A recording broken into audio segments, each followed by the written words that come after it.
Sometimes it's really hard to know how to say something. It's just hard to find the words.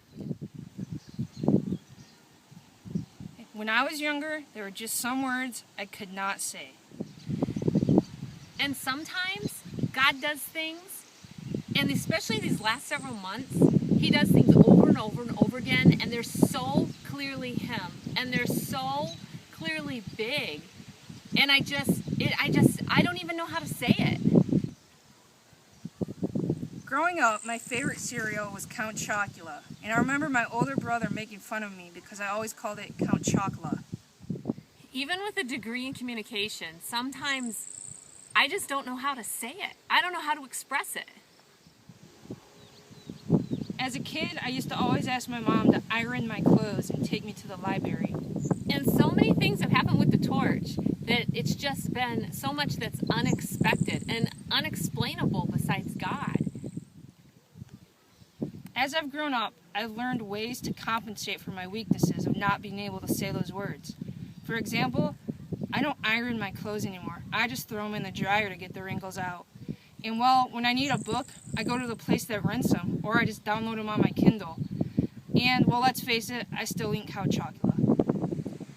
Sometimes when I'm trying to work through everything, I just sit and I'll recount the blessings that have happened and the things that God's done. From getting us our 501c3 so quickly within a month of applying for it, to the truck, to meeting Craig and Roger, to just everything that He's done and all the answered prayer that we've seen.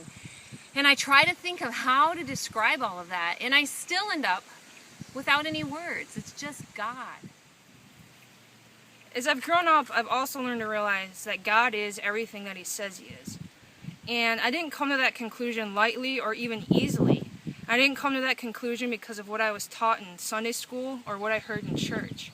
I came to that conclusion because God has turned my weaknesses into strengths, and He has revealed Himself to me in such awesome and powerful and unexplainable ways.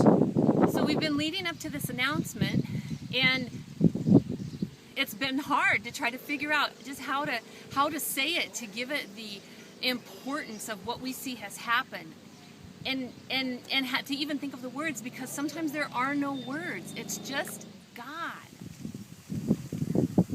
So one day, I'm just hanging out with a good friend of mine, and he's somebody that I've really come to rely on to pray for me and for the torch. When I first told him about the torch, he was so excited and just caught our vision and passion right away, and he just shares our heart for the lost and for the people in need, and he wants to do whatever he can to support us and just to get the word out about God and how awesome He is and how God's grace saves anyone. And so we were hanging out, and before he said goodbye, he handed me a card, and he said, "I want you to open this in a few days. It's just a small donation that I feel God has told me to give to the torch." And so we said our goodbyes, and a few days later, I opened this card. And all I could say when I opened it was, "Oh my goodness." My heart literally stopped beating, my jaw hit the floor, and I immediately called Rhonda, and all I could say to her was, "Oh my goodness, oh my goodness, oh my goodness, oh my goodness." And I'm on my way to your house right now. So I get a phone call, and it's Sarah, and all she's saying is, "Oh my goodness, oh my goodness, oh my goodness, I've got something to show you, oh my goodness. Can I come over? Because I'm coming over. I'm on my way right now. Is that okay? Can I come over?" And I said, "Sure, you can come over." And I was a little worried because with her, you never really know what you might get. So in a few minutes, she's knocking on my door, and I let her in, and she's holding a card in her hand, and she says, "You've got to read this, you've got to see this." And she hands me the card, and I open it up, and I read the card, and it's a nice, encouraging card, which is a blessing in itself to know people are praying and to be encouraged. And there was a folded up check inside. And I opened it up, and all I could say was, "Oh my gosh." Oh my gosh. I didn't even know how to react. I didn't know how to move or what to say.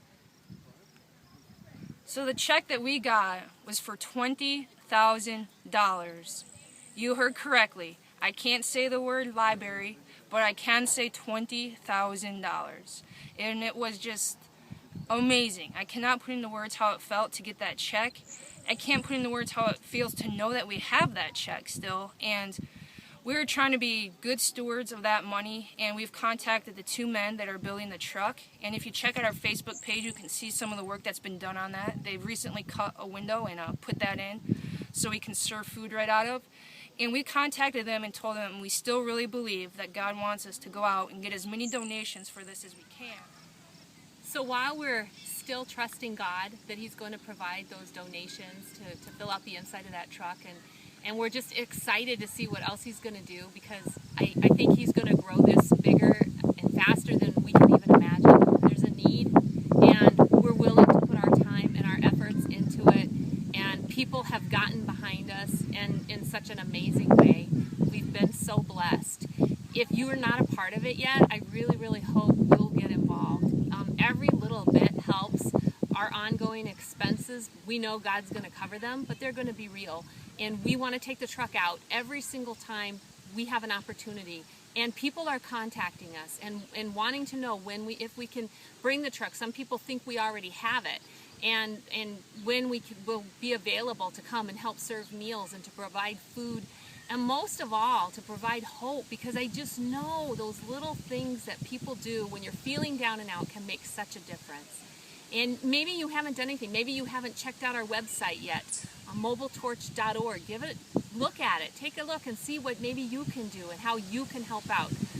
And just get involved. We would just love to have you be a part of this so that you can be speechless and you can be amazed at what God's doing. We're so excited for the future and to see what comes next. I don't even know how to say it.